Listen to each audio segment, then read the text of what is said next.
September 17 Telangana ప్రస్థానంలో అత్యంత కీలకమైన రోజు. ఈ శుభదినాన్ని ఎలా నిర్వహించుకోవాలన్న విషయంలో ఇప్పటి వరకు భిన్న అభిప్రాయాలు ఉన్నాయి. కొందరు విలీన దినోత్సవం అని, కొందరు విమోచన దినోత్సవం అని సంబోధిస్తున్నారు. ప్రజాప్రభుత్వం అధికారంలోకి వచ్చిన తర్వాత సెప్టెంబర్ 17ను అధికారికంగా నిర్వహించాలని నిర్ణయించినాం. లోతైన ఆలోచన ప్రజాపాలన దినోత్సవంగా సెప్టెంబర్ 17న జరుపుకోవడం సముచితంగా ఉంటుందని మేమందరం భావించాం. సెప్టెంబర్ 17 1948 నాడు తెలంగాణ ప్రజలు నిజాం రాచరిక వ్యవస్థను కూలదోసి ప్రజాస్వామ్య ప్రస్థానానికి నాంది పలికారు. ఇది తెలంగాణ ప్రజల విజయం. ఇందులో రాజకీయాలకు తావు లేదు. రాజకీయ ప్రయోజన కోణంలో దీనిని చూడటం అవివేకం అవుతుంది. విలీనమని ఒకరు, విమోచనమని మరొకరు స్వప్రయోజనాల కోసం నాటి అమరుల త్యాగాలను పలుచన చేసేలా ప్రవర్తించడం సరికాదని ప్రజాప్రభుత్వం భావిస్తుంది. అందుకే ఈ శుభదినానికి ప్రజా కోణాన్ని జోడిస్తూ ప్రజాపాలన దినోత్సవంగా నామకరణం చేశాం. ప్రజాప్రభుత్వం తీసుకున్న ఈ నిర్ణయం 4 కోట్ల ప్రజల యొక్క ఆకాంక్ష, వారి ఆలోచన, నాటి తెలంగాణ సాయుధ పోరాట స్ఫూర్తి. ఈ నిర్ణయాన్ని ఎవరైనా తప్పుపడితే వారిది స్వార్థ ప్రయోజనమే అవుతుంది తప్ప ప్రజాహితం కాబోదు. ఇందులో మా స్వార్థం లేదు. కాంగ్రెస్ పార్టీ కోసమో మా వ్యక్తిగత ఆకాంక్షలతో చేసిన నిర్ణయమో కాదు. మనం జాగ్రత్తగా గమనిస్తే తెలంగాణ భౌగోళిక స్వరూపం బిగించిన పిడికిలి మాదిరిగా ఉంటుంది. పిడికిలి పోరాటానికి సింబల్. అంతేకాదు 5 వేళ్లు బిగిస్తే పిడికిలి. తెలంగాణలో అన్ని జాతులు, అన్ని కులాలు, మతాలు కలిసికట్టుగా ఉంటాయన్న సందేశం ఇందులో ఇమిడి ఉంది. ఈ ఐక్యతను, ఈ సమైక్యతను దెబ్బతీసే విధంగా సెప్టెంబర్ 17ను కొందరు వివాదాస్పదం చేసే ప్రయత్నం క్షమించరాని విషయం. బిగించిన పిడికిలి కొండలనైనా పిండి చేయగలదు. ఐక్యంగా సమైక్యంగా ఉండే తెలంగాణకు బిగించిన పిడికిలి ఉన్నంత శక్తి ఉంది. ఇది 4 కోట్ల ప్రజల పిడికిలి. ఇది ఎప్పటికీ ఇలాగే ఉండాలి. పెత్తందారులపై, నియంతలపై ఈ పిడికిలి ఎప్పటికీ పోరాట సంకేతంగా ఉండాలి. గడిచిన 5 ఏళ్లలో తెలంగాణ, గడిచిన 10 ఏళ్లలో నియంత పాలనలో తెలంగాణ మగ్గిపోయింది. ఆ బానిస సంఖ్యలను తెంచడానికి మాకు స్ఫూర్తి సెప్టెంబర్ 17. నేను పిసిసి అధ్యక్షుడిగా బాధ్యతలు స్వీకరించిన తర్వాత ప్రజలకు మాట ఇచ్చాము. తెలంగాణను నియంత పాలన నుండి విముక్తి చేస్తామని ప్రజలకు చెప్పాం. గజ్వేల్ గడ్డ మీద 2021 సెప్టెంబర్ 17 నాడు దళిత గిరిజన ఆత్మగౌరవ దండోర మోగించడం. 2023 డిసెంబర్ 3 నాడు తెలంగాణకు స్వేచ్ఛను ప్రసాదించడంలో మాకు స్ఫూర్తి నాటి సాయుధ పోరాటమే.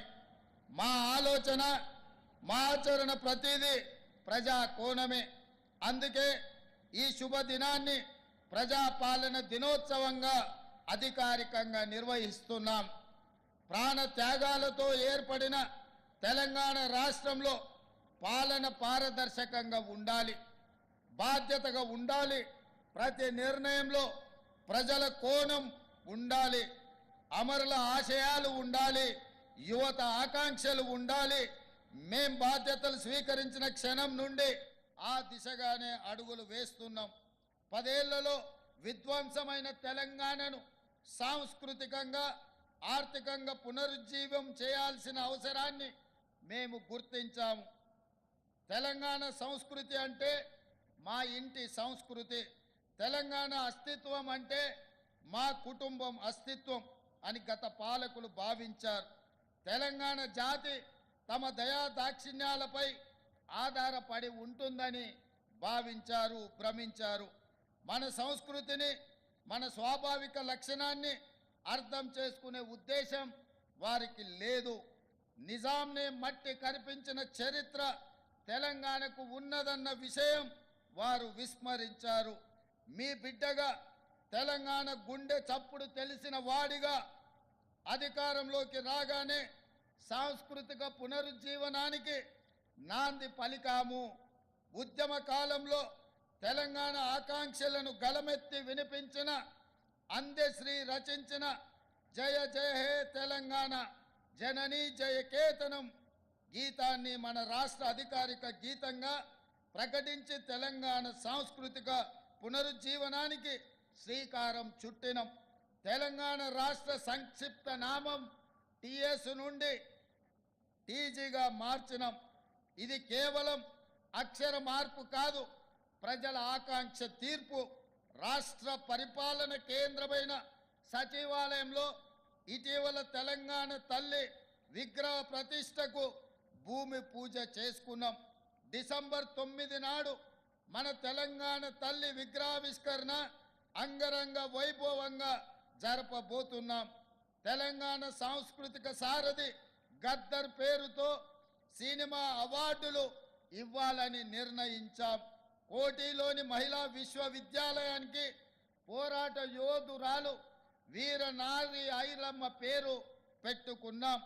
ఇలా ప్రతి ఆలోచనలో తెలంగాణ సాంస్కృతిక పూర్వ వైభవం దిశగా సాగిపోతున్నాం. గత 10 ఏళ్లలో రాష్ట్ర ఆర్థిక వ్యవస్థను కుక్కలు చెంపిన విస్తరిలా తయారు చేశారు. 7 లక్షల కోట్ల అప్పు, ప్రతి నెల 6,500 కోట్ల మేర అసలు వడ్డీ కలిపి బకాయిలు చెల్లించాల్సిన పరిస్థితుల్లో మేం బాధ్యతలు స్వీకరించాం. ప్రజలకు ఇచ్చిన మాట ప్రకారం 6 గ్యారెంటీలను అమలు చేయడం, ఆర్థిక వ్యవస్థను గాడిలో పెట్టడం ఒక సవాలుగా స్వీకరించాం. అప్పుల పునర్వ్యవస్థీకరణ ద్వారా పరిస్థితిని చక్కదిద్దేందుకు శాయశక్తులా ప్రయత్నిస్తున్నాం. ఆదాయ లీకేజీలు అరికట్టాం. కేంద్రం నుండి మన హక్కుగా రావాల్సిన ప్రతి పైసా తెచ్చుకోవడానికి గట్టి ప్రయత్నాలు చేస్తున్నాం. ఈ విషయంలో భేషజాలకు పోకుండా నేనే స్వయంగా పలుసార్లు ఢిల్లీకి వెళ్ళి ప్రధానమంత్రితో సహా కేంద్ర మంత్రులందరినీ కలిసి వినతి పత్రాలు ఇస్తున్నాను. నా ఢిల్లీ పర్యటన మీద కూడా విమర్శలు చేస్తున్నారు. కాలు కదపకుండా ఇంట్లో సేద తీరడానికి నేనేం ఫామ్ హౌస్ ముఖ్యమంత్రిని కాదు, పనిచేసే ముఖ్యమంత్రిని.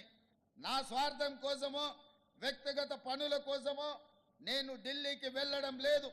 ఢిల్లీ ఏ పాకిస్తాన్లోనో ఏ బంగ్లాదేశ్లోనో లేదు.